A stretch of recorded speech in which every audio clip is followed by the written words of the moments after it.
नमस्कार। उनके खत और आप की 478वीं कड़ी 478th एपिसोड में अभिवादन स्वीकार कीजिए देवतोष का। दोस्तों, अभी कोई खत नहीं पढ़ रहा हूं। अ पीप इनटू सहज मार्ग उसी किताब को जारी रखते हुए मैं आज 3 हेडिंग्स कवर कर रहा हूं। पहली है कंट्रोल ऑफ माइंड, दूसरी प्योरिफिकेशन ऑफ माइंड और तीसरी रेगुलेशन ऑफ माइंड। लीजिए सुनिए। ये आप जानते हैं, अ पीप इनटू सहज मार्ग श्री ईश्वर सहाय जी की किताब है, वहीं से पढ़ रहे हैं। मनुष्य का मन उसकी सभी प्रवृत्तियों का केंद्र होने के कारण उसके पूरे व्यक्तित्व का नियामक है। विचारों, क्रियाओं, तीव्र इच्छाओं तथा भावनाओं, इन सब का संचालक वही है। वह अबाधित रूप से निरंतर क्रियाशील रहता है। यदि इसे ढीला छोड़कर अपनी स्वेच्छानुसार विचरण करने दिया जाए तो जैसा साधारणतया होता है, अक्सर ये शारीरिक चेतना से संयुक्त होकर इंद्रियजन्य कामनाओं और अभिलाषाओं की पूर्ति में संलग्न हो जाता है। इस प्रकार अधिकांश प्रवृत्तियां भौतिक उद्देश्यों की पूर्ति की ओर मुड़ जाती हैं और ये उनके जाल में फंस जाता है।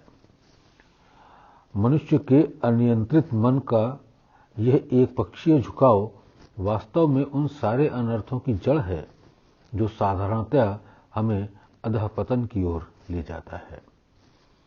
यही कारण है कि मन को मनुष्य का सबसे बुरा शत्रु कहकर उसकी भर्त्सना की जाती है और उसे वश में रखने के लिए अक्सर निरोध या संहार की सलाह दी जाती है। जाहिर है कि ऐसे उपायों से कुछ समय के लिए मन वश में आ जाता है, पर उसके अंदर हमेशा से दबी बुरी प्रवृत्तियों से छुटकारा नहीं मिलता। जब बुराई हटती ही न हो तब निग्रह की आवश्यकता प्रतीत होती है। इसलिए जब हम मन के निग्रह की बात करते हैं तो इसके साथ साथ भीतर दबी बुराई का छिपा भाव भी निश्चित रूप से निहित है। इसका अर्थ ये हुआ कि जहर तो जैसा था वैसा ही कायम रहा और प्रयत्न सिर्फ उसके बाह्य प्रभावों को रोकने के लिए किए गए।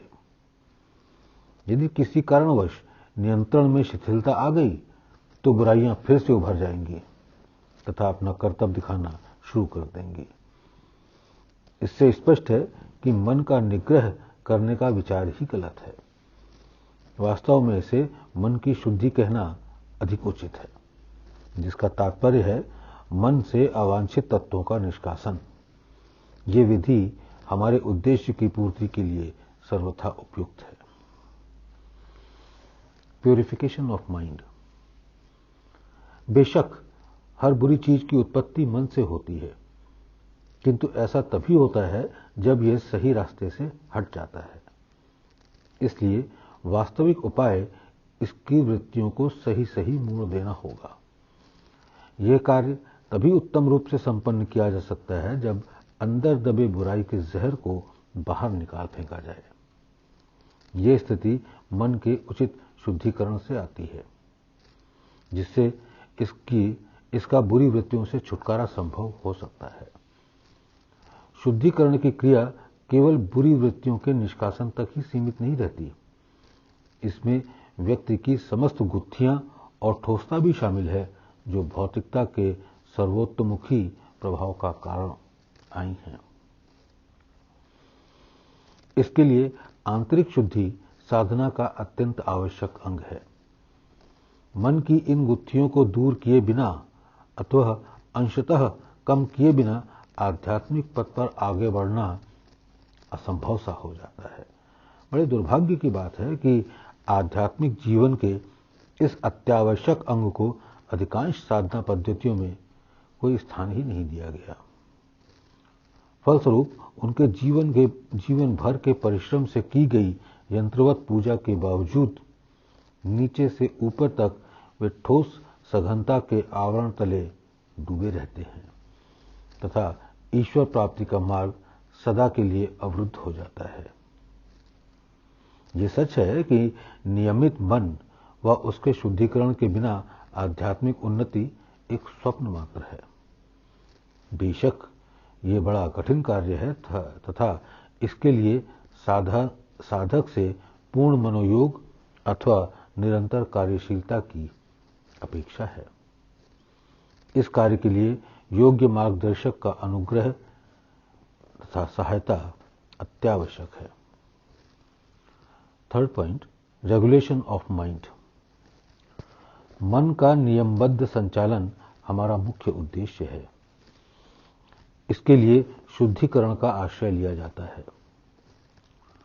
शुद्धिकरण के सामान्य अर्थ से कुछ अधिक का वहां आशय है।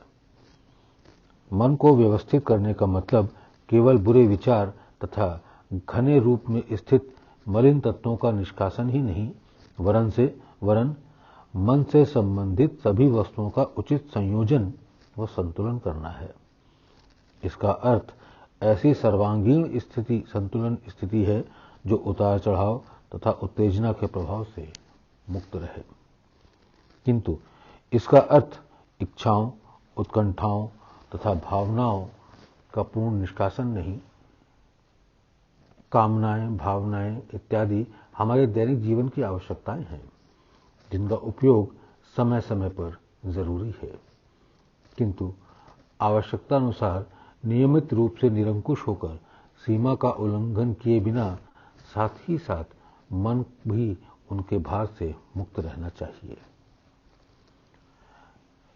चौथा पॉइंट, मेडिटेशन। मन का सम्यक नियमन साधना का मुख्य उद्देश्य है। इसलिए प्रारंभ से ही हमें उस ओर प्रयत्नशील होना होगा। इस कार्य के लिए सबसे उपयुक्त व प्रभावशाली तरीका ध्यान का है, जिसका सीधा संबंध मन की क्रियाकलापों से है। मन की सामान्य प्रवृत्तियों में क्रमिक परिवर्तन के द्वारा उसके अबोध विचरण तथा बहुविधि वृत्तियों को काबू में लाया जा सकता है।